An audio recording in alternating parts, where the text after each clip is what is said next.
Assalamualaikum warahmatullahi wabarakatuh.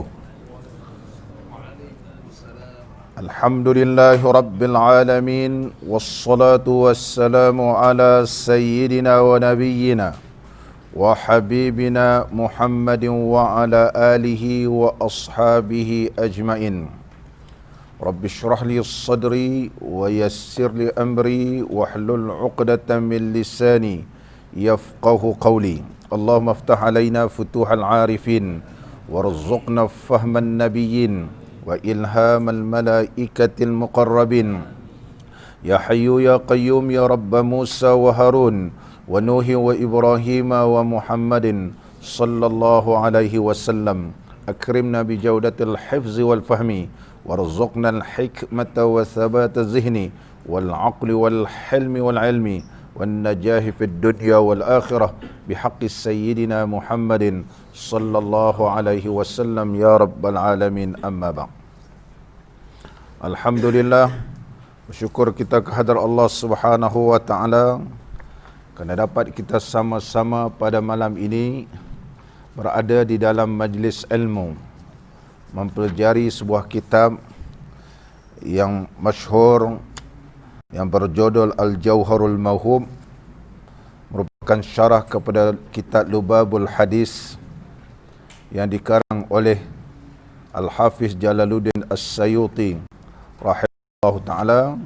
Kitab ini telah diterjemahkan dan disyarahkan oleh Syekh Ali Abdul Rahman Al-Kalantani rahimahullah ta'ala. Sebagai muqaddimahnya, Nabi sallallahu alaihi wasallam bersabda yang diriwayatkan daripada Muawiyah ibni Abi Sufyan, qala Rasulullah sallallahu alaihi wasallam, man yuridillahu bihi khairan yufaqihu fid din, rawahul Bukhari wa Muslimun. Sabda Nabi sallallahu alaihi wasallam, man yuridillah, barang siapa yang dikehendaki oleh Allah Taala, bihi dengannya, khairan akan kebaikan, yufaqihu fid din, nasaya Allah faqihkan ia pada agama. Berdasarkan hadis ini ulama menyebut waqad ja'ala Rasulullah sallallahu alaihi wasallam at-tafaqquha fid din dalilan ala iradatillahi bi 'abdihi al-khaira. Sesungguhnya Nabi sallallahu alaihi wasallam menyebut tafaqquh, faham dalam agama itu adalah petunjuk ke atas kehendak Allah Ta'ala kebaikan kepada hamba-Nya. Mana kalau kita dapat mengaji ni, dapat tafakuh dalam agama ini petunjuk bahawa Allah menghendakikan kita ni kebaikan.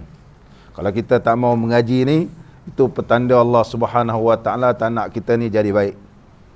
Maksudnya jadi kita bersyukur kerana Allah pilihkan kita ni dapat mengaji, dapat menuntut ilmu. Kerana itu adalah tanda bahawa Allah, iradah Allah, kehendak Allah nak jadikan kita ni jadi orang yang baik dan hamba Allah yang diradai oleh Allah Subhanahu wa taala. Dan Nabi sallallahu alaihi wasallam juga bersabda dalam hadis yang begitu panjang yang diriwayatkan daripada Sayyidina Muaz bin Jabal radhiyallahu an, katanya, qala Rasulullah sallallahu alaihi wasallam, ta'allamul ilma, belajarlah kamu akan ilmu, fa inna ta'allumahu lillahi khasyatun, kerana menuntut ilmu lillah, kerana Allah. Sesungguhnya menuntut ilmu kerana Allah itu khasyatun, itu tanda khasyah kamu kepada Allah, itu tanda kamu takut. Apa tanda kita takut pada Allah? Menuntut ilmu. Wa talabahu ibadatun, fa inna talabahu, sesungguhnya menuntut ilmu itu ibadat. 1 jam kita duduk menuntut ilmu, ibadat. Orang lain berzikir itu cara dia. Kita duduk ni walaupun tak berzikir, duduk majlis ilmu ni dikirakan ibadat. Besok di akhirat kita tak banyak solat, tak banyak zikir, tapi banyak menuntut ilmu, banyak pahala kerana ibadat.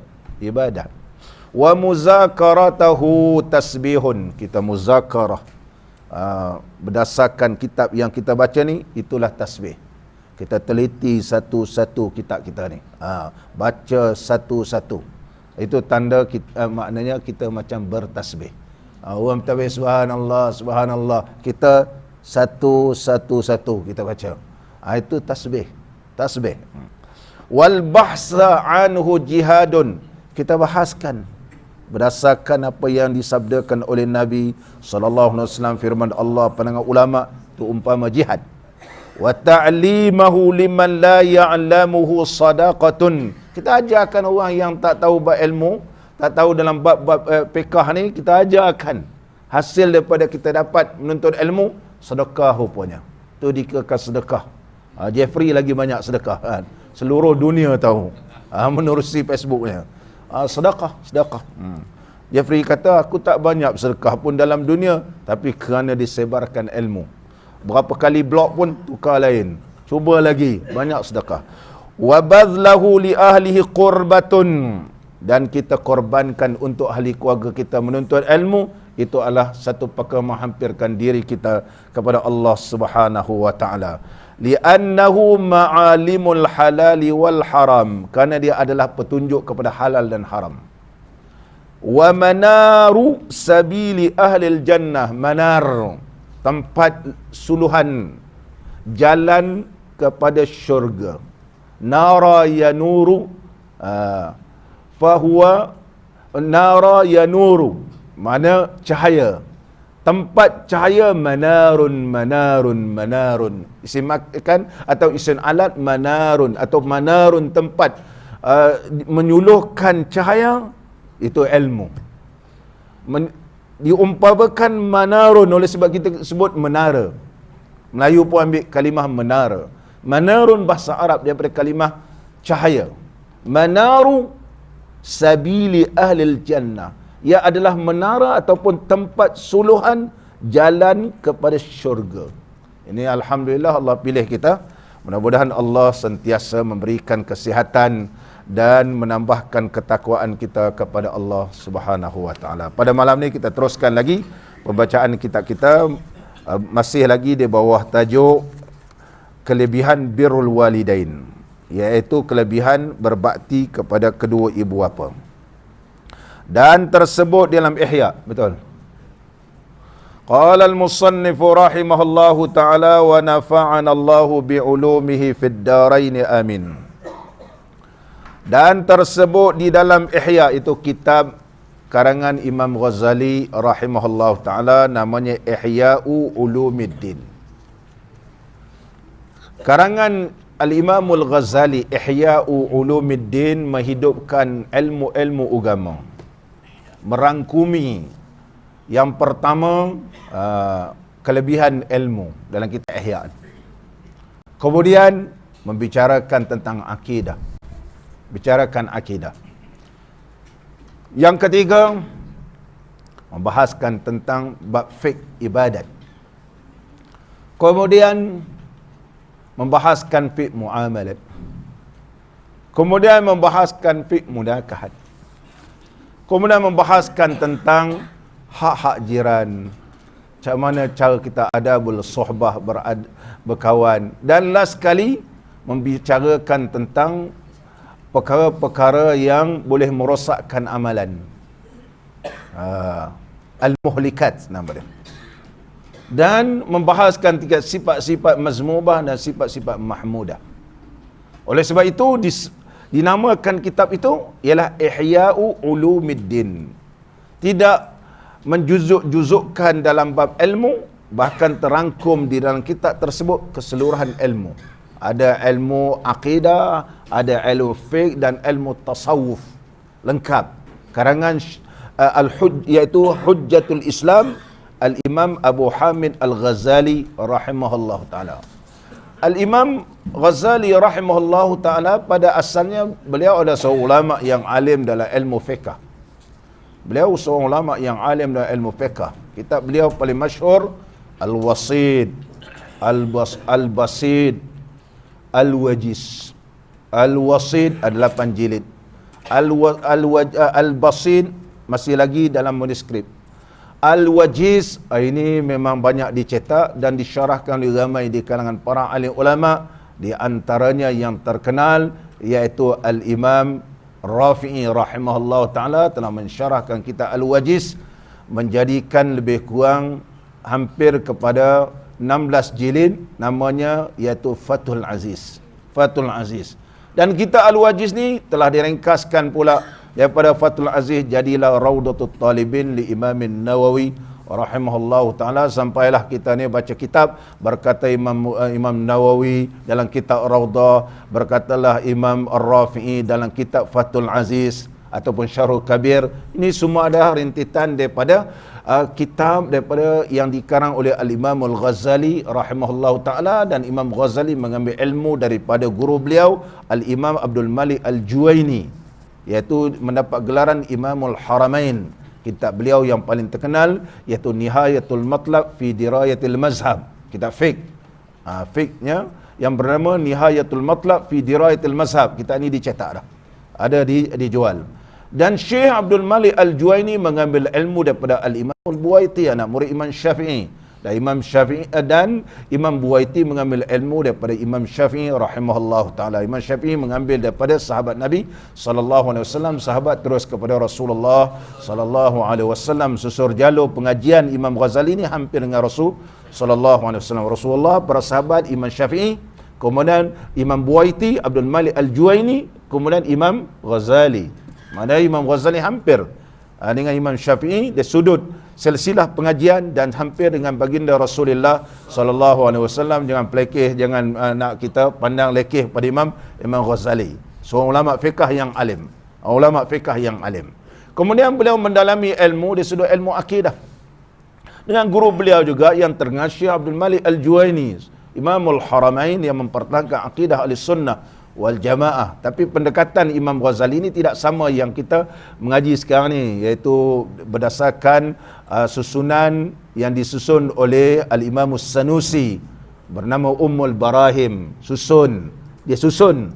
Imam Ghazali punya kaedah dia seperti mana kita mengaji kitab Hidayatus Salikin. Dalam kitab Hidayatus Salikin itu adalah akidah Imam Ghazali. Permulaan kitab Hidayatus Salikin benar-benar diambil daripada Kitabul Arba'in li Imam Al-Ghazali. Dari sudut akidah, dia tak bahaskan satu wujud, qidam, baqa, tapi tetap berdasarkan manhaj Al-Imam Abu Hasan Asy'ari radhiyallahu an. Kemudian sampailah Imam Sanusi, dia susun. Ini sifat nafsiyah, ini sifat ma'ani, ini sifat maknawiyah, kemudian ada sifat idrak kan. Kemudian dibahaskan dengan Jabariyah, Qadariyah, Mu'tazilah sebagainya untuk memudahkan kita. Karena kalau kita nak terus baca kitab Imam Ghazali yang tinggi-tinggi, maka kita tak fahamnya. Kita tak faham. Nak baca kitab Imam Haramain pun kita tak faham. Jadi Allah lahirkan seorang ulama daripada Morocco, Syekh iaitu Al-Imam Sanusi Al-Hasani, iaitu berketurunan Sayyidina Hasan radhiyallahu an. Allah ilhamkan menyusun yang dinamakan Ummul Barahim, ibu kepada hujjah-hujjah dalam mempertahankan akidah Ahlussunnah wal Jamaah. Dan kita bacalah banyak kitab-kitab beliau yang telah diterjemahkan ke dalam bahasa kita. Muslimin dan muslimat yang dirahmati oleh Allah. Sama balik kita Ihya ni. Di dalam kitab Ihya Ulumuddin bahawa Nabi sallallahu alaihi wasallam telah bersabda, dia kata,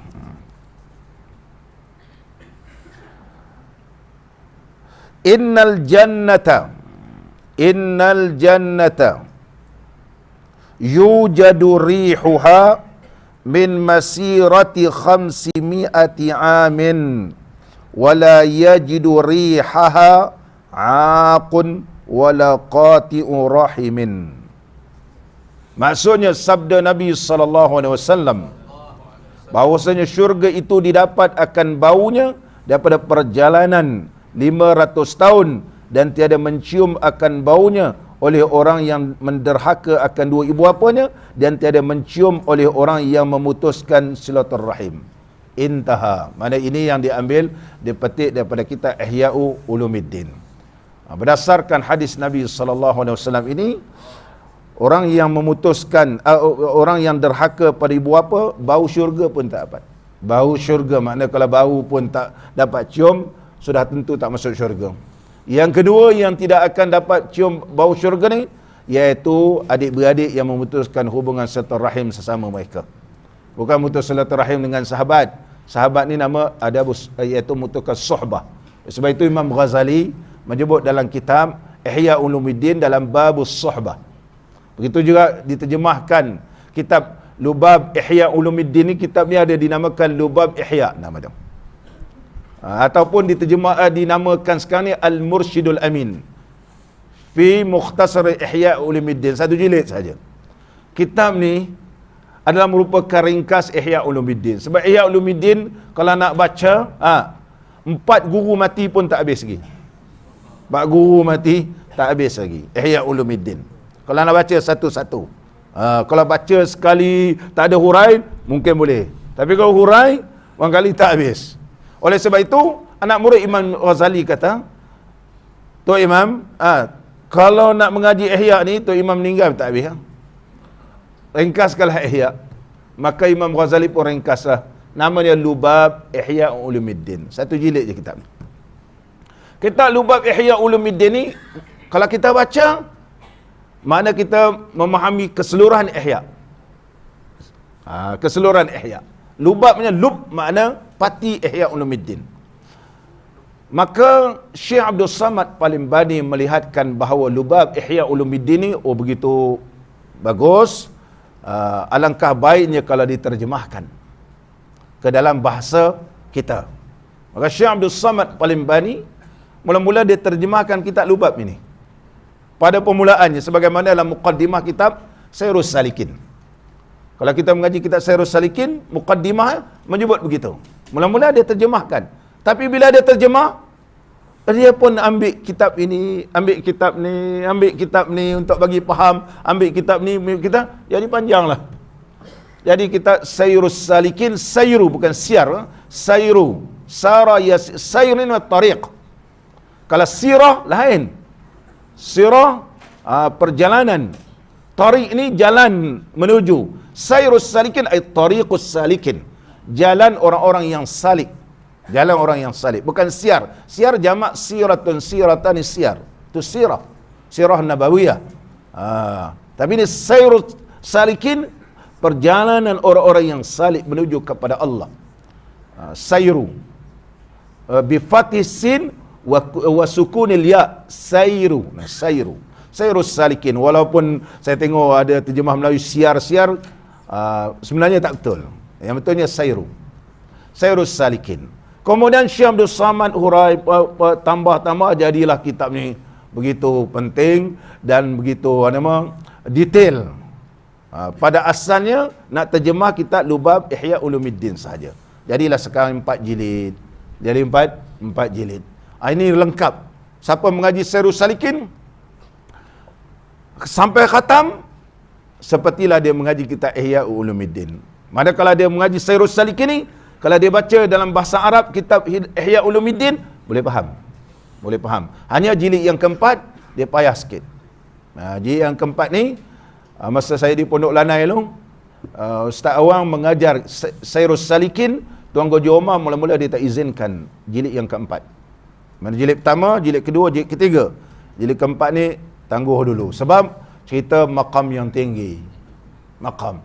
Dan berapa lama mengajar, barulah pada tahun 88,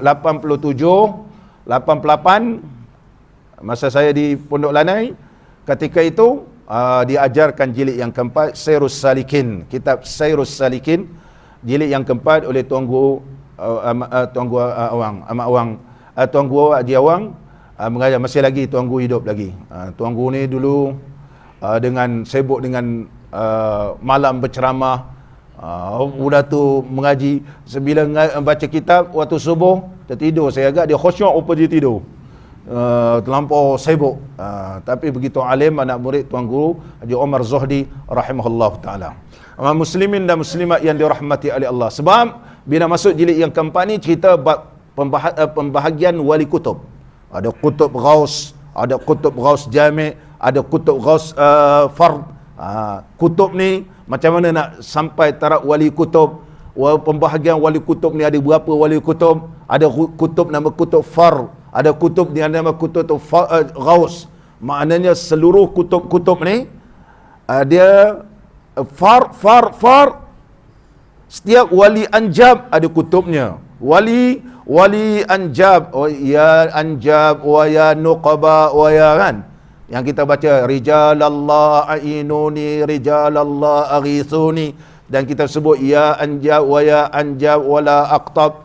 Dia antara wali nujaba, wali nuqaba, wali budala, wali abdal. Setiap mereka ni ada kutubnya. Ini nama kutub fard nama dia. Di antara kutub-kutub ni dia ada ketua segala kutub. Mana-mana Kutubul Ghaus. Kutubul Ghaus yang menguasai dan mengetuai semua wali-wali kutub. Ini cerita alam wali. Cerita alam wali. Ini dibahas dalam Syairus Salikin jilid yang keempat. Jilid yang keempat. Muslimin dan muslimat yang dirahmati oleh Allah. Ini cerita wali kutub, kita tak sampai taraf wali kutub. Di mana wali-wali ini berkumpul. Dia ada tempat berkumpulnya. Tempat berkumpulnya. Bila dia berkumpul, masa bila. Oleh sebab itulah Syekh Ahmad Idris membaca Rijalallah Aghithuni, kan. Dia bukan jadi syirik. Ulama Wahabi dia tak tahu, dia kata syirik. Sedangkan Nabi SAW bersabda, apabila kamu berada di kawasan lapang, tidak ada pertolongan ketika itu, maka sebutlah ya Rijalallah Aghithuni. Wahai rijal Allah, tolonglah aku. Maka Allah utuskan. Sama ada wali Allah, sama ada malaikat, sama ada jin ke, itu terpulang pada Allah. Maksudnya rijal Allah ini tidak seperti jin, tapi rijal Allah adalah wali Allah. Wali Allah. Wali Allah. Dia ada hari Selasa di mana apa semua ini cerita malam alam ghaib. Qala al-musannifu rahimahullah taala. Berdasarkan dalam kitab Ihya ini menunjukkan bahawa sesungguhnya mereka yang derhaka kepada Allah, derhaka kepada kedua bapa, dan memutuskan hubungan silaturahim sesama adik-beradik. Nama silaturahim kerana asalnya pada rahim ibu. Abang dia pun daripada rahim ibu dia, kakak dia pun daripada rahim ibu dia, adik pun daripada rahim ibunya. Putuskan hubungan. Dapat mengundang murka Allah.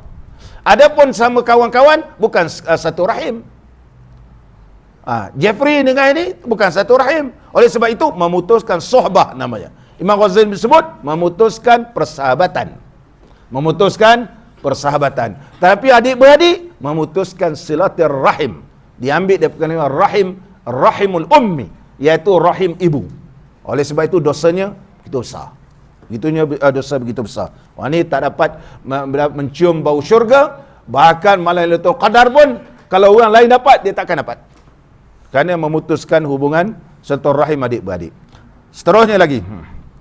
Intaha. Maksudnya intaha ay intaha kalam intaha hadzal hadis min Ihya Ulumuddin, ataupun intaha, setakat ini sahaja hadis ini yang dipetik daripada kitab Ihya Ulumuddin. Wa qala alaihi salatu wassalam. Nabi sallallahu alaihi wasallam bersabda lagi, man rafa'a yadahu liyadriba ahada walidayhi ghullat yaduhu yawmal qiyamati ila unuqih mashlulatan, ay hala kauniha mashrulatan. Qalu ya Rasulullah in darabahuma, qala tuqta'u yaduhu qabla an yajuza ala sirati wa tadribuhul malaikatu. Maksudnya, dan sabda Nabi sallallahu alaihi wasallam, barang siapa mengangkat akan tangannya, kalau seorang ni, anak ni, dia angkat tangan.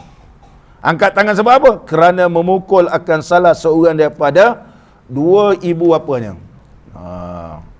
Dia lempang ke, tempeling ibu ke bapak ke, Allahu Akbar. Apatah lagi kalau dia terajang. Nescaya dibelenggukan tangannya pada hari kiamat pada tengkuknya. Maka tangannya akan diikat di tengkuk dia. Padahal lasa tangannya masylulah. Syal maknanya lumpuh habis. Lasa maknanya langsung tak bermaya.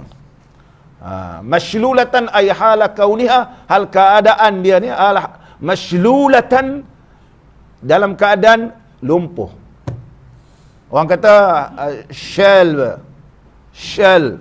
Bahasa Arab shell makna lumpuh. Shell batn makna shalla jasadu, makna badan dia lumpuh. Masylulah. Sembah mereka itu, mana para sahabat bertanya, ya Rasulullah sallallahu alaihi wasallam. Ya ni maknanya ad'u Rasulullah.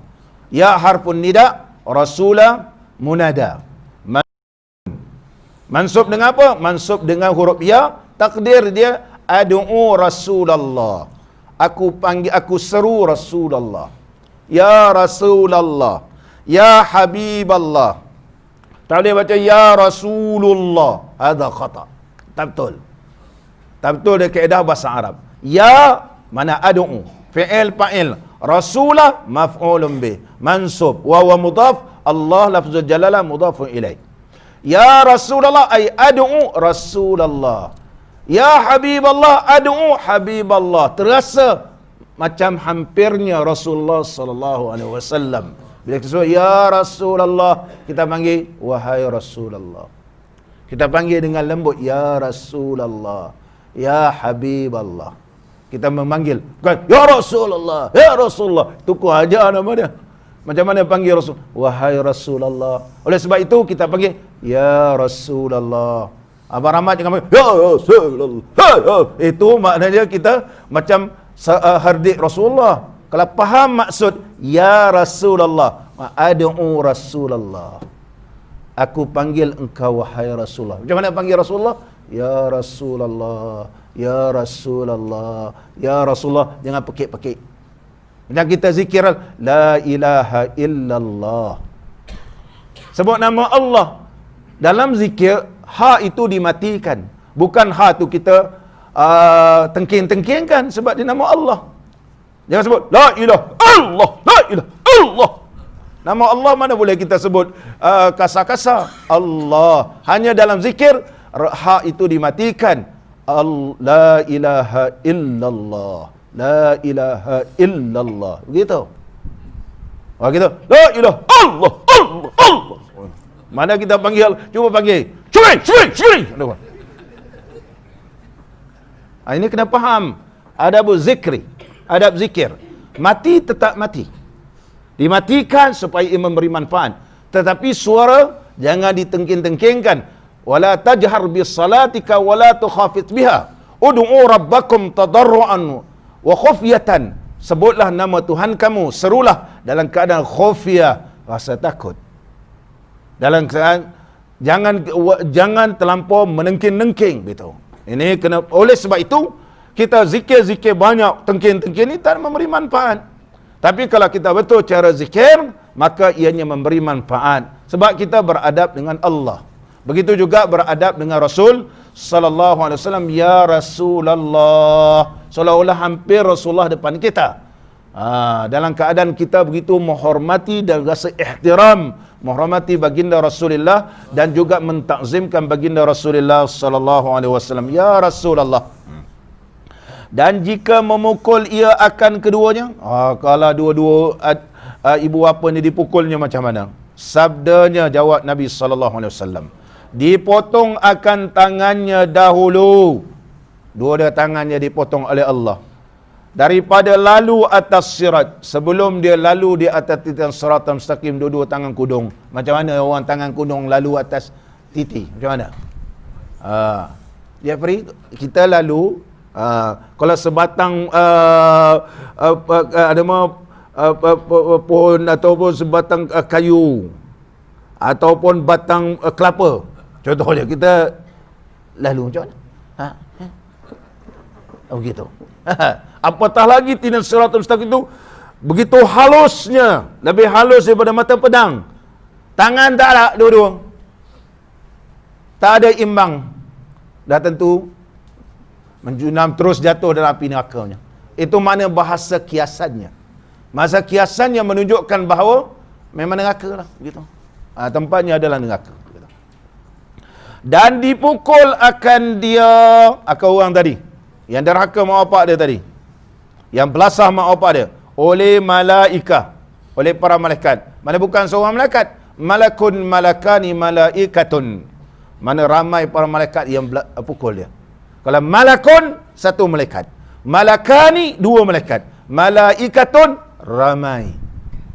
Maknanya memang kena pukul dengan malaikat, tak ada orang boleh selamat dia ketika itu.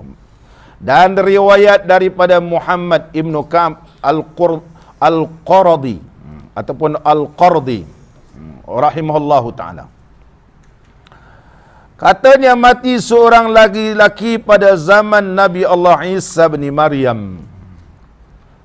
Ada seorang laki-laki di zaman Nabi Allah Isa bin Maryam meninggal dunia, maka sembah ia, minta olehmu akan Allah Ta'ala bahawa hidupkan anakku.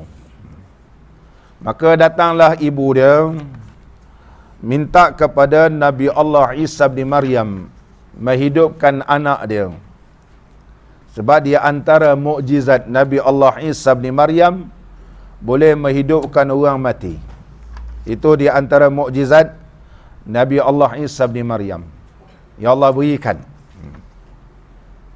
Jadi mohon minta kepada Nabi Allah Isa bin Maryam, memohon kepada Allah Subhanahu wa taala supaya dihidupkan anak dia yang sudah meninggal dunia. Kemudian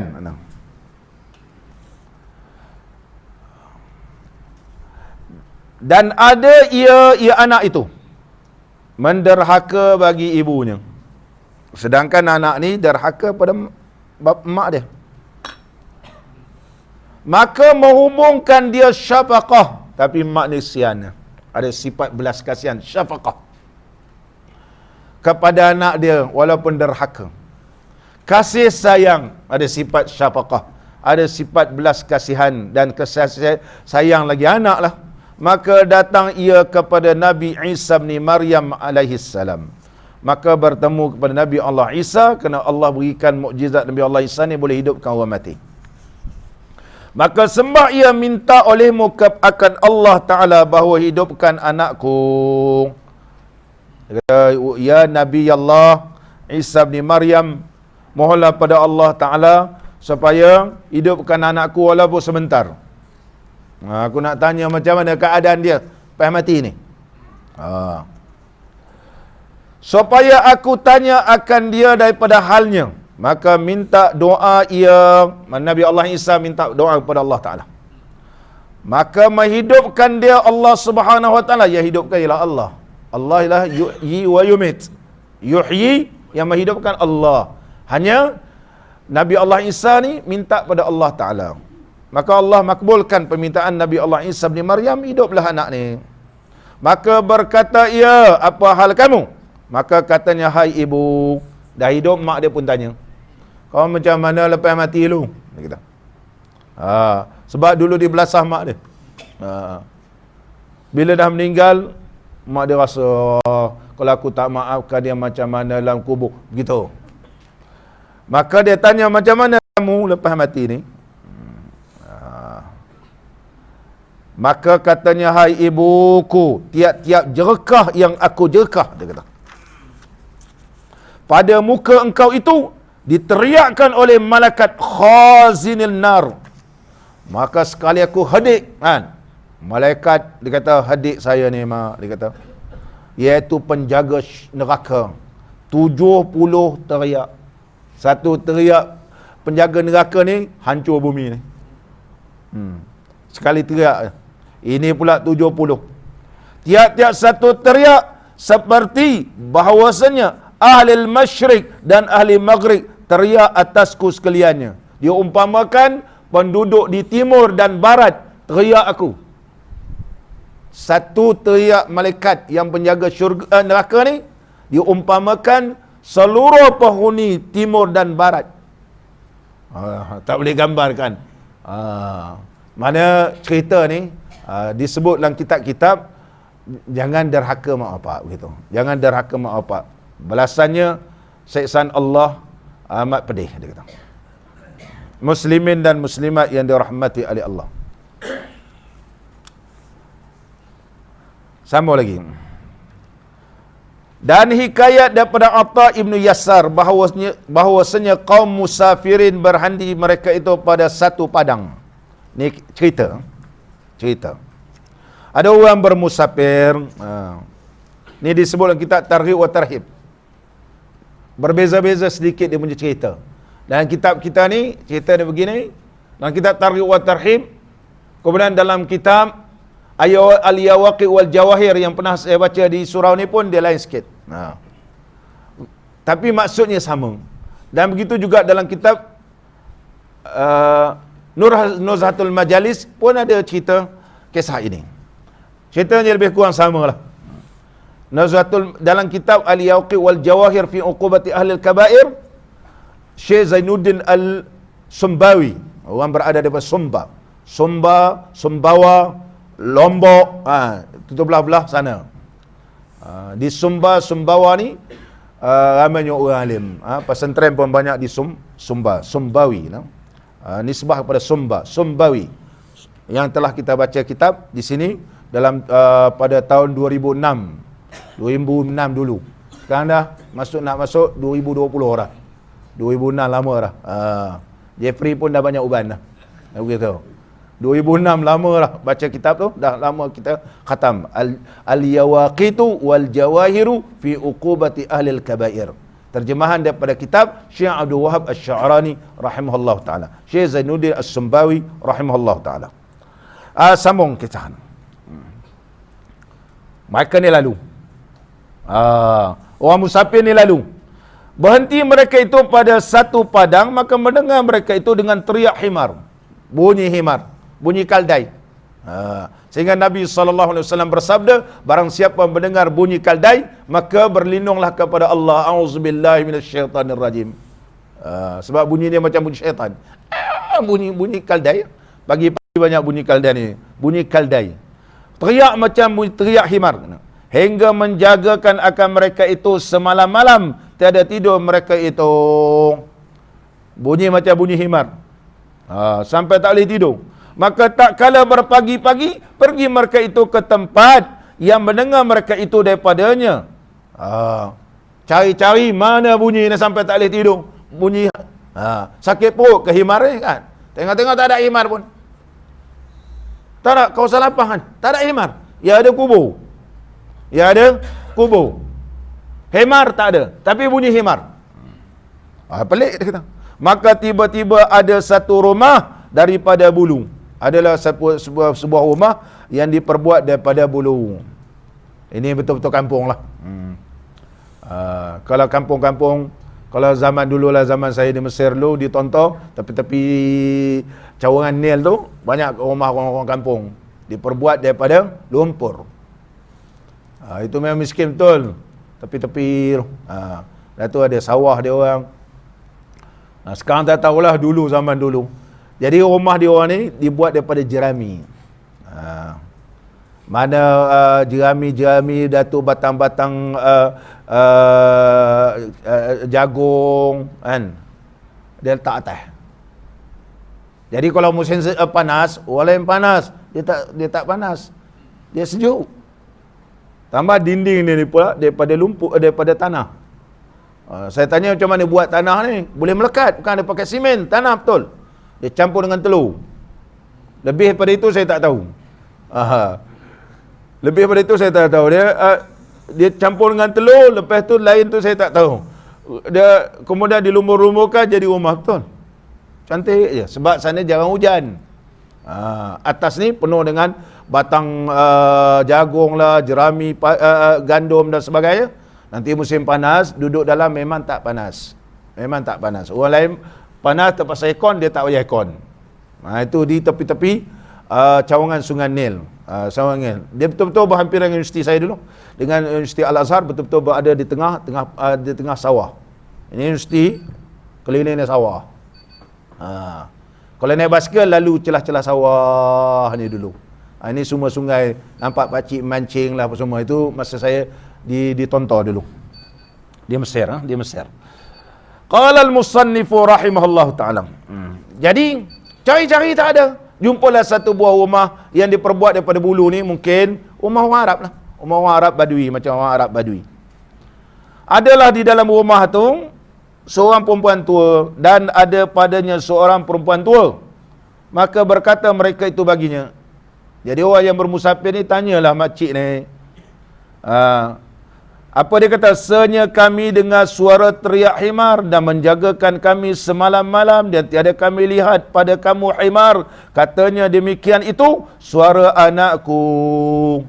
Dia kata memang tak ada himar tapi suara anak aku. Anak aku ada dalam kubur sekarang ni. Dia kata.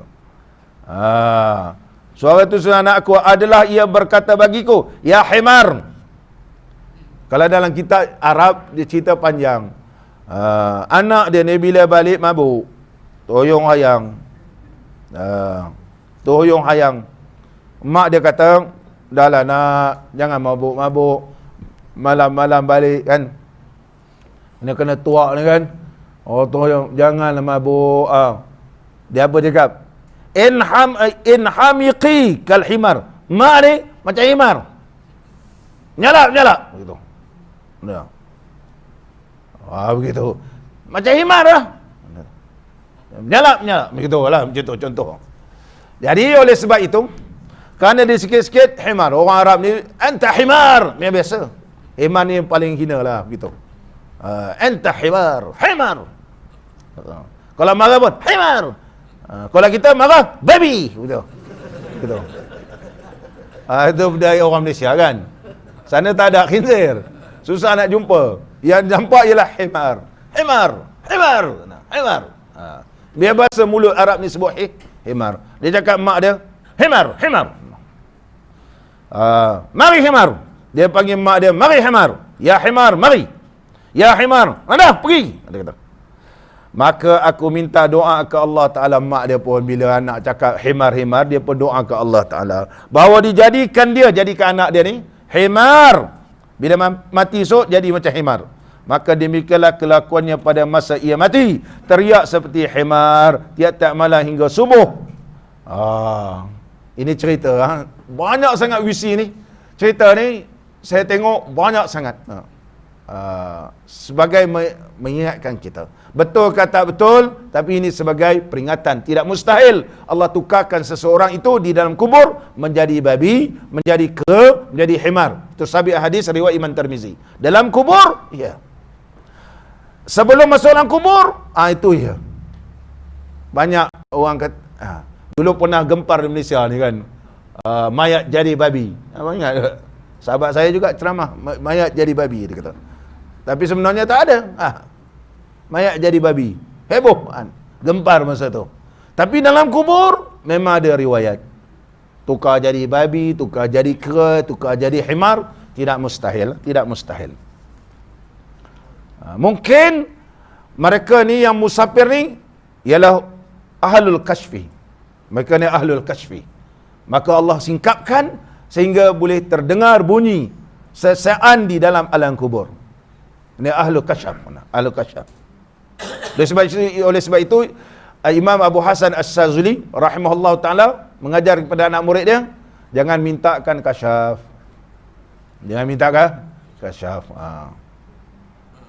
Tadi saya tak sempat cerita kisah Imam Abu Hanifah sehingga dia boleh nampak air orang ambil uduk ni jatuh dosa. Kasyaf. Ada yang jatuh dosa banyak, ada dosa jatuh sikit. Kasyaf. Allah bukakan. Tapi kalau kita kasyaf, nampak orangnya, yang kita pula tak nampak. Begitu. Oleh sebab itu Imam Abu Hasan Sazuli kata, maka doalah kepada Allah supaya tarik semula. Kalau lah dapat, minta Allah tarik. Masalah nanti. Nampak orang ambil uduk, banyak dosa dia jatuh. Bila ceramah maghrib tadi, saya ambil uduk tadi. Sebelah saya ada orang ambil uduk, saya tengok banyak dosanya jatuh. Orang kata wali Ustaz Syukri ni. Wali. Jadi takut datang perasaan yang tidak baik. Oleh sebab itu Imam Abu Hasan Sazuli menyebut kita berzikir, kita beribadat bukan nak minta kasyaf. Minta ialah disingkapkan kita ini sehingga merasa lazatnya beribadat kepada Allah. Itu sahaja yang kita minta. Seterusnya lagi. Oleh sebab itulah dia jadi himar, dia kata. Maka tiap-tiap ia seru akan kuburnya, maka kami lihat akan dia seperti leher himar. Maka sampai subuh lah. Sampai subuh, maka dia jadi himar. Hingga subuh kata kami baginya, marilah kita pergi kepadanya. Kami hendak lihat akan dia, maka tiap-tiap ia serukan. Serbu akan. Ia serbu akan kuburnya, maka kami lihat akan dia seperti leher himar. Wallahu a'lam, ini ahlul kasyaf. Ahlul kasyaf. Mudah-mudahan dianya ada ahlul kasyfi. Sebab kalau disebut dalam kitab At-Targhib wa Tarhib, diriwayatkan di ba'dut tabi'in. Mana ba'dut tabi'in? Orang tabi'in yang hampir dengan para sahabat Nabi SAW, ni ahlul kasyfi. Marra ala hayyin wa fawajada maqbaratan. Dia lalu satu kawasan. Hayy ni mana kawasan, didapati ada kubur. Fanshaqqa mina qabrun, terbuka kubur. Lepas mi'asa, keluar lelaki kepalanya macam himar. Ini dalam kitab Targhib wa Tarhib. Mana ahlul kasyfi, ulama boleh ternampak gitu. Mohon pada Allah Ta'ala supaya anak ni dirahmati oleh Allah. Benda dah berlaku kan, benda dah berlaku, takkan nak anak ni berkekalan dalam keadaan terseksa. Ini dalam kitab-kitab yang lain. Faidatun daripada Nabi SAW. Ini cerita bab haji pula. Barang siapa menghajikan daripada dua ibu bapanya, kemudian daripada mati, keduanya disuratkan Allah Ta'ala baginya pemerdekaan daripada api neraka. Mana barang siapa mengerjakan haji untuk kedua ibu bapanya yang sudah meninggal dunia, meninggal dunia, nescaya sepertilah ia memerdekakan seorang hamba. Sebagaimana sabda Nabi SAW, man hajja an walidayhi ba'da mautihima kataballahu lahu itqan minan nar. Barang siapa mengerjakan haji bagi kedua ibu bapanya selepas kedua-duanya meninggal dunia, Allah tuliskan baginya merdeka daripada api neraka. Ini dalam kitab ni, dalam kitab ni. Kelebihan mengerjakan pada haji. Sesungguhnya haji ni yang disebut di dalam kitab yang paling masyhur, Al-Qira liqasidil Qura, karangan Al-Hafiz Abu Abbas At-Tabari, lahir pada tahun 615 Hijriah, meninggal pada 693 Hijriah. Kitab ni bagi orang yang nak mendalami bab haji, nak tahu kisah-kisah di Mekah, di semua ni, bacalah kitab Al-Qira liqasidil Qura. Qura ni Ummul Qura ialah Mekah. Membahaskan semua berkaitan tentang ibadat haji, umrah dan berkaitan di tanah suci Mekah. Saya baca bab yang pertama, kelebihan haji, iaitu sesungguhnya haji ni annal hajja yahdumu ma qablahu. Orang yang mengerjakan haji ni, dia menghapuskan dosa yang telah terdahulu. Kayaumi waladathu ummuh, umpama baru dilahirkan oleh ibunya. Dan Nabi SAW bersabda, man atahazal baita, barang siapa yang datang ke rumah ini, itu Baitullahil Haram, falam yarfus, tak cakap mengapu-apu. Ada yang huraikan yarfus tu berjima. Walam yafsuk, tak ada buat fasik, tak ada buat maksiat. Betul-betul ibadat. Betul-betul ibadat. Jangan melakukan perkara yang tidak sopan kepada Allah. Sebab kita masuk tanah haram, maka kena jaga adab kita di tanah haram. Bukan boleh sewenang-wenang nak selfie-selfie apa semua. Tak boleh. Kalau kita nak pergi rumah orang saja-saja nak tangkap gambar boleh ke? Pos macam ni. Saya datang, Jeffrey atau rumah saya kan, kejap pergi ke dapur punya ni. Tuan rumah bagi tak? Saya nak tanya. Tak bagi. Begitu juga di kawasan haram. Kita kena ada dalam hati, Allah izin ke tak izin? Allah izin ke tak izin? Yang banyak-banyak sangat kita ni, macam-macam gambar. Allah izin ke tak izin? Takut perkara itu Allah tidak izin. Bila Allah tidak izin, maka Allah biar je lah. Balik pun tidak ada apa-apa pertambahan. Oleh sebab itu, dia ada tanda-tanda bahawa seseorang itu dimakbulkan oleh Allah. Dimakbulkan oleh Allah Subhanahu wa taala. Apa tanda dia? Alamatu birril haji an yazdada ba'dahu khaira. Tanda haji ini makbul, mabrur, an yazdada ba'dahu khaira, bertambah kebaikan selepas itu. Itu tanda mabrur. Alamatu birril haji, mana tanda mabrurnya haji, an yazdada ba'dahu khaira. Bila balik ni jadi baik. Wala yu'awidul ma'asi ba'da ruju'ihi, dan dia takkan melakukan maksiat selepas balik. Itu tanda dia. Di antara tanda orang yang mabrur. Ditanya pula kepada Imam Hasan al-Basri, apa tanda haji mabrur? Tanda haji mabrur, dia kata, an yarji'a zahidan fid dunya. Bila balik daripada haji, dia zuhud. Raghiban fil akhirati, gemar pada akhirat, mencari akhirat ni. Laisa lahu jazaun illal jannah, tidak ada balasan melainkan syurga. Ni tanda orang mabrur, dia kata. Mabrur. Muslimin dan muslimat yang dirahmati oleh Allah Subhanahu wa taala. Orang yang mengerjakan ibadah haji ni, al-hajju yashfa'u fi 400 min ahli baitih. Kelebihan orang haji, seorang yang haji ni boleh memberi syafaat pada 400 ahli keluarganya. Wa yubaraku fi 40 ba'iran an ummahatil ba'ir alladhi hamalahu, dan diberkati kepada 40 unta daripada unta-unta, mana orang yang serombongan dengan dia pun, yang menghantar pun mendapat berkat. Mendapat keberkatan. Kita tolong doakan dia pun mendapat berkat. Kita tolong doakan dia pun dapat berkat. Itu kelebihan orang mengerjakan ibadat haji. Kita iringi orang nak mengerjakan ibadat haji juga, ianya juga mendapat berkat.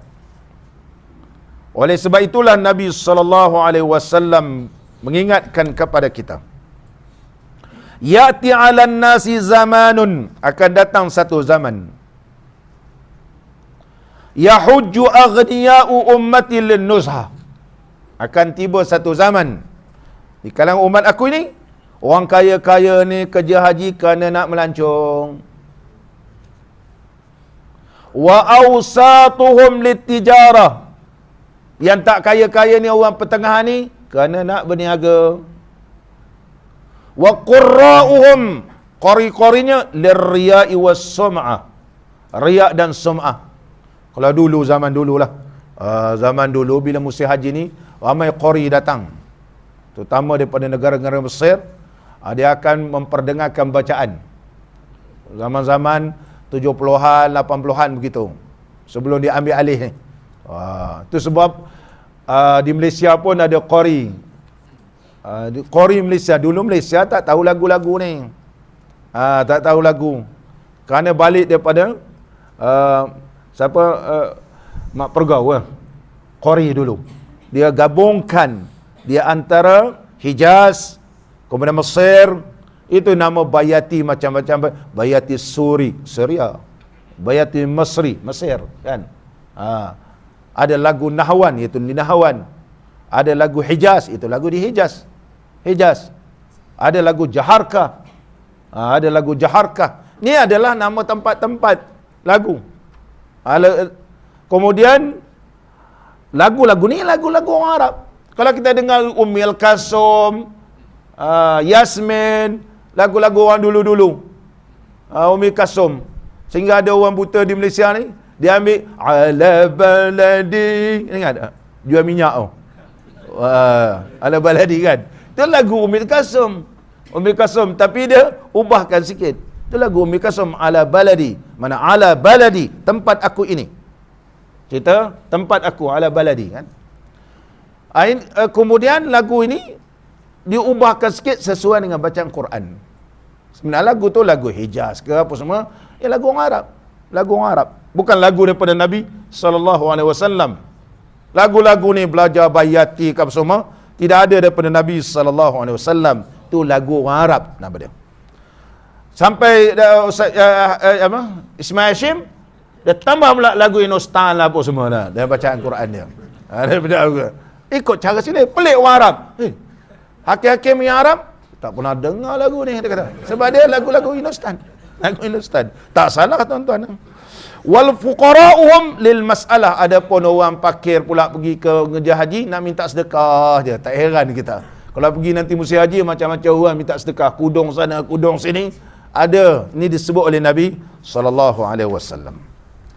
Muslimin dan muslimat yang dirahmati oleh Allah Subhanahu wa taala. Mengerjakan ibadat haji ini, seorang laki-laki bertanya kepada Abu Musa Asy'ari, "Inni kuntu alijul hajja wa qad da'ufat wa kabirtu." Dia kata, aku memang nak pergi haji tapi sekarang ni lemah dah tua.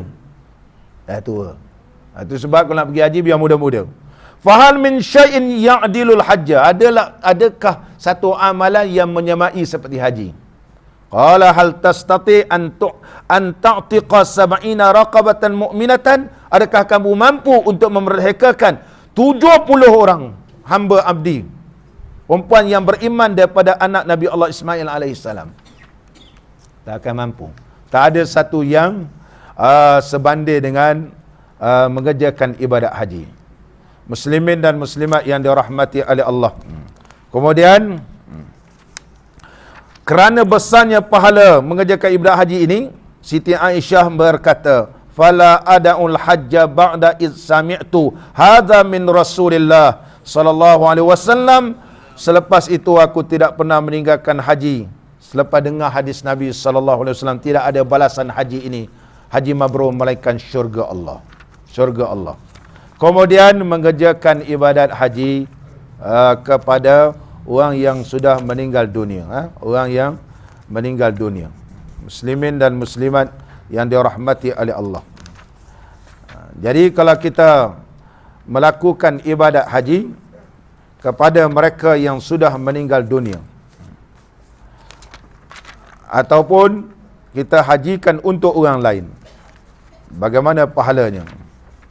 Di antara yang disebut dalam kitab kita ni, man hajja, diriwayatkan daripada Abdullah bin Abbas radhiyallahu anhuma, man hajja an abawaihi, barang siapa yang mengerjakan ibadat haji untuk kedua ibu bapanya, au qada anhuma maghraman, ataupun membayarkan hutang ibu bapanya, bu'isa yaumal qiyamati ma'al abrar, maka sesungguhnya ia dibangkit pada hari kiamat berserta orang yang baik-baik, abrar.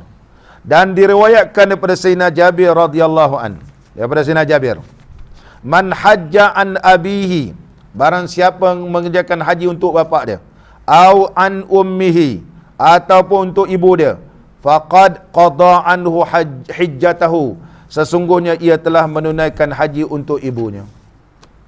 Wa kana lahu fadlu 10 hijajin, maka baginya pahala seperti 10 kali haji. Seperti 10 kali haji. Allahu akbar. Dan pahala mengerjakan haji untuk orang yang sudah meninggal dunia, diriwayatkan daripada Abdullah bin Abbas radhiyallahu anhuma, man hajja an mayyitin, siapa mengerjakan haji untuk orang yang dah meninggal dunia, kutiba lil mayyiti hajjatun. Ini riwayat lain, dituliskan bagi orang yang meninggal itu satu haji. Walil haji, katakan anak ni buat haji untuk ayah dia, 7 hijaj, iaitu 7 haji. Wa fi riwayatin, satu riwayat, walil haji bara'atun minan nar, orang yang mengerjakan ibadat haji untuk orang yang meninggal ni, maka terlepas ia daripada api neraka. Akhrajahu Abu Dzar, iaitu telah dikeluarkan hadis ini oleh Abu Dzar. Persoalannya, adakah perlu ada wasiat apapun tidak? Merujuk dalam kitab Al-Qira ini, tajuknya fil haji anil mayyiti, mengerjakan haji untuk orang dah mati. Diriwayatkan daripada Abdullah bin Abbas radhiyallahu anhuma bahawa seorang perempuan daripada Bani Juhainah, daripada Juhainah, datang bertemu dengan Nabi sallallahu alaihi wasallam dan berkata, "Inna ummi nadharat an tahujja." Ibu aku telah bernazar nak mengerjakan haji. Walam tahujja hatta matat. Mak saya meninggal dunia tak sempat kerja haji. Boleh tak aku haji untuknya? Maka Nabi sallallahu alaihi wasallam bersabda, "Hujji anha." Hajikan untuk ibumu. "Ara'aiti law kana ala ummiki dainun akunti faqdi qadaitihi uqdullah fahuwa ahaqqu bil wafa." Akhrajahu al-Bukhari. Nabi sallallahu alaihi wasallam tanya, kalau mak awak ada hutang, kena bayar tak? Ya kena. Begitu juga tunaikan. Tunaikanlah. Kerana itu adalah sebaik-baik berhak menunaikan hutang daripada hutang. Kemudian riwayat yang lain, datang seorang laki-laki bertemu dengan Nabi sallallahu alaihi wasallam. Laki pula, dia kata, "Kakak aku ada bernazar nak kerja haji. Macam mana ni? Dia dah meninggal dunia. Kerjakan untuk kakakmu, kerana sesungguhnya itu adalah sebaik-baik qada, sebaik-baik yang diqada." Dan seorang perempuan telah bertanya kepada Nabi sallallahu alaihi wasallam, ini hadis Imam Nasa'i, tentang bapa dia. Bapa dia meninggal dunia dan tak sempat haji. Tadi ada nazar, ni tak ada nazar. Hadis yang seterusnya tak ada nazar. "Wahai Rasulullah sallallahu alaihi wasallam, bapa aku meninggal dunia, mata walam yahujja. Bapa aku meninggal dunia tak sempat haji. Macam mana?" Qala hujji an abiki. Maka hajikanlah untuk bapa kamu.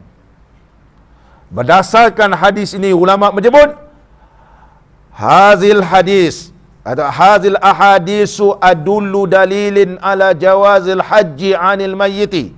Semua hadis yang telah dibacakan tadi, itulah dalil yang paling kuat yang menyatakan harus mengenakan haji untuk si mati. Wa illam yusi, sekalipun dia tidak ada wasiat. Sebab apa? Sebab disamakan seperti hutang. Contohnya ayah kita meninggal dunia ada hutang, perlu ada wasiat.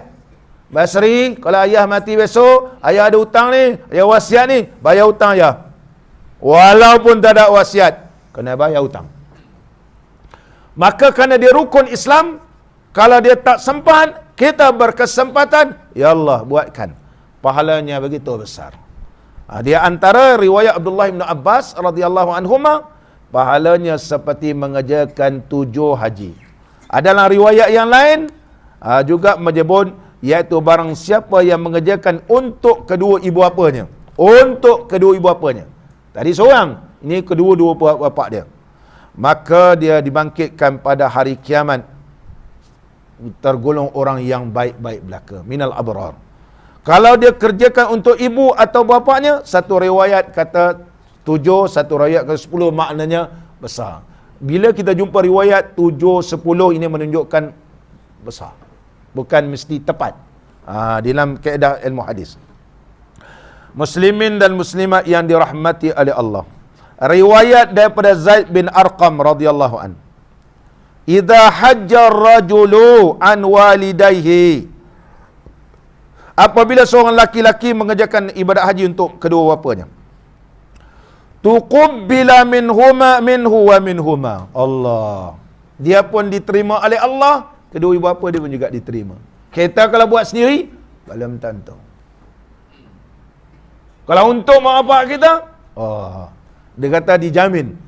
Tuqabbila minhu, diterima daripadanya, wa minhuma, dan kedua mak bapak dia. Wastubshirat arwahuhuma, roh kedua bapa ni gembira tak terhingga. Wa kutiba indahu barran, dan digolongkan dia di kalangan orang yang birrul walidain, iaitu anak yang berbakti kepada kedua ibu bapa. Itu hadis yang kita baca pada malam ini. Allahu akbar. Muslimin dan muslimat yang dirahmati oleh Allah Subhanahu wa ta'ala. Itu kelebihan mengerjakan ibadat haji, mengerjakan ibadat haji. Oleh sebab itu Nabi sallallahu alaihi wasallam memberikan berita gembira kepada kita tentang ibadat haji ini. Man jaa hadzal baita hajjan. Barang siapa yang datang ke Baitullahil Haram ini mengerjakan ibadah haji, fatafa bihi usbu'an, tawaf 7 kali, summa ata maqam Ibrahim alaihi salam, kemudian pergi maqam Nabi Allah Ibrahim. Saya dah huraikan sebelum ni, sampai maqam Nabi Allah Ibrahim, kena ingat bahawa Nabi Allah Ibrahim menunaikan semua perintah Allah.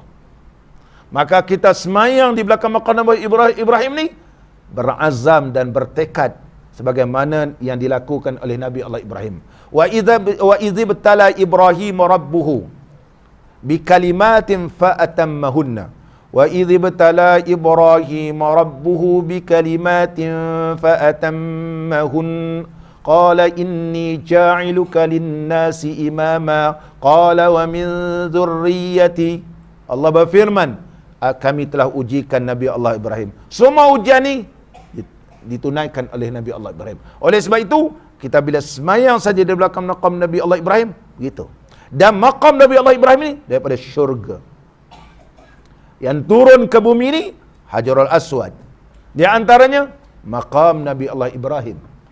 Dan maqam Nabi Allah Ibrahim ada tapak kaki. Barang siapa melihat tapak kaki Nabi Allah Ibrahim, maka samalah seperti tapak kakiku. Disebut oleh Nabi sallallahu alaihi wasallam. Maka bila nampak saya tapak kaki ini, kita teringat Nabi sallallahu alaihi wasallam. Kesan semua di tanah suci Mekah, tidak ada kesan Nabi. Rumah tempat kelahiran ke apa semua habis. Tempat kelahiran jadi maktab, tempat ini semua tak ada. Tapi Allah tetap mengekalkan kesan yang mengingatkan kita kepada Nabi sallallahu alaihi wasallam, tapak kaki Nabi Allah Ibrahim. Ini telah disebut oleh Al-Imam Al-Qustallani dalam kitab beliau Khususiyatul Rasul, keistimewaan Nabi sallallahu alaihi wasallam. Jadi kita bila habis sembahyang ni bertekad nak jadi orang yang bertakwa seperti Nabi Allah Ibrahim, nak ikut sunnah Nabi sallallahu alaihi wasallam. Oleh sebab itu, bila pergi ke maqam Nabi Allah Ibrahim begitu. Fa shalla indahu rak'atain, dan sembahyang 2 rakaat. Wattakhidhu min maqami Ibrahim musalla, dan jadilah di belakang maqam Nabi Allah Ibrahim itu tempat sembahyang. Summa ata Zamzama, kemudian pergi Zamzam, sekarang Zamzam dah tutup. Fa syariba min ma'iha, tak apa kalau tak ada tempat air Zam, minum air Zamzam. Akhrajahu lillahi ta'ala min zunubi, Allah Subhanahu wa taala hapuskan segala dosanya, kayaumi waladathu ummu, seperti baru dilahirkan.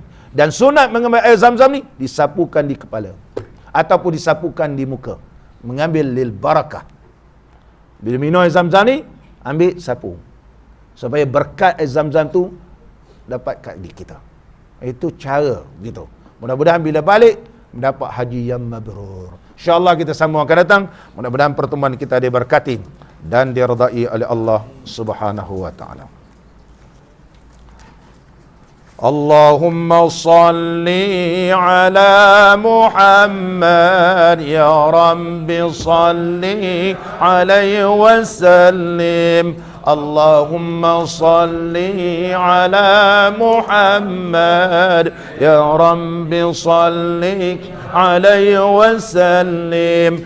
إن قيل زرتم بما رجعتم يا أكرم الخلق ما نقول اللهم صل على محمد يا رب صل عليه وسلم اللهم صل على محمد يا رب صل عليه وسلم قولوا رجعنا بكل خير واجتمع الفرع والأصول اللهم صل على محمد يا رب صل عليه وسلم اللهم صل على محمد يا رب صل عليه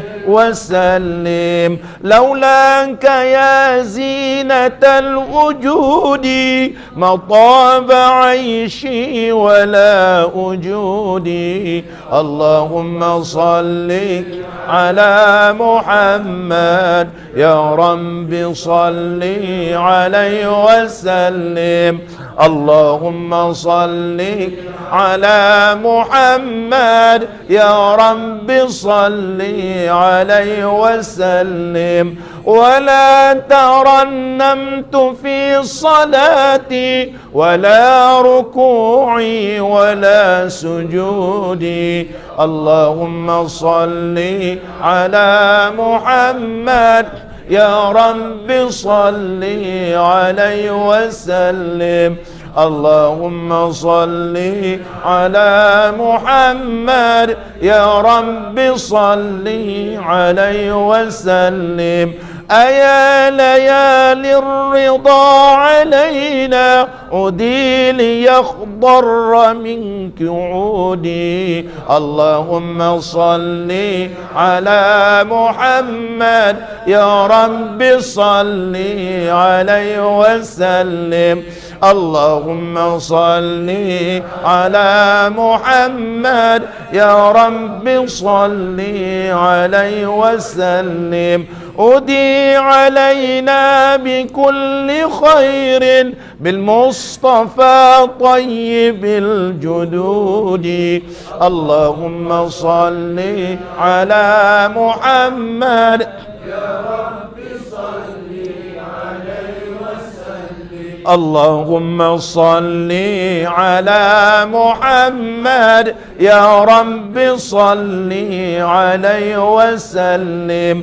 بالله صلني فداك روحي ذبت من الحجر والصدود اللهم صل على محمد يا رب صل عليه وسلم اللهم صل على محمد يا رب صل عليه وسلم أنا الذي همت في هواكم يوما أراكم يكون عيدي اللهم صل على محمد يا رب صل عليه وسلم اللهم صل على محمد يا رب صل عليه وسلم ثم الصلاة على نبينا وآله الركع السجود اللهم صل على محمد يا رب صل عليه وسلم اللهم صل على محمد يا رب صل عليه وسلم Allahumma salli wa sallim wa barik. Apabila ditanya apakah faedah ziarah Nabi sallallahu alaihi wasallam, in qila zurtum bima raja'tum ya akramal akramin. Kalau kamu ziarah Nabi sallallahu alaihi wasallam, apa yang kamu dapat? Bawa balik. Qulu raja'na bi kulli khairin. Jawapannya ialah bawa balik bi kulli khairin. Semua kebaikan. Wajtama'al furu' wal usul, iaitu anak sampai ke bawah cucu cicit pun dapat kebaikan. Usul ayah kepada ayah kepada ayah, datuk kepada datuk kepada datuk sampai ke atas. Itu maksud usul. Banyaknya kelebihan ziarah baginda Rasulullah sallallahu alaihi wasallam. Yauman arakum yakunu idi, satu hari aku dapat melihat engkau wahai Rasulullah sallallahu alaihi wasallam. Itulah hari raya yang paling berharga. Kita doakan pada Allah Taala supaya Allah permudahkan kita dapat mengerjakan haji dan mengerjakan umrah dan dapat semayang di Masjid Nabawi dan ziarah baginda Rasulullah sallallahu alaihi wasallam. Bismillahirrahmanirrahim. Alhamdulillahirabbil alamin. Wassalatu wassalamu ala sayyidina wa nabiyyina wa habibina Muhammadin wa ala alihi wa sahbihi ajmain. Allahumma salli ala sayyidina Muhammad salatan tuballighuna biha hajja baitikal haram wa ziyarata habibika wa nabiyyika sayyidina Muhammad alaihi afdalus salati wat taslim fi sihhatin wa afiyatin wa salamatin wa lutfin wa bulughil maram wa ala alihi wa sahbihi wa barik wa sallim. Allahumma la tumitna hatta nara babas salam wa nusalli khalfal maqami Ibrahim alaihi salam wa nashraba ma'az zamzam fi masjidil haram wa nazura habibaka wa nabiyyaka sayyidana Muhammadan sallallahu alaihi wasallam bi yusrin wa lutfin wa bulughil maram. Allahumma habbibna fi salatil jamaah wa zakkirna bil mauti kulla sa'ah wa hsyurna ma'an nabiyyil mustafa صاحب الشفاعة. اللهم اجعل اجتماعنا بالرحمة وافتراقنا بالمغفرة وخاتمتنا بالسعادة وألهمنا الرشد والحكمة. ربنا آتنا في الدنيا حسنة وفي الآخرة حسنة وقنا عذاب النار.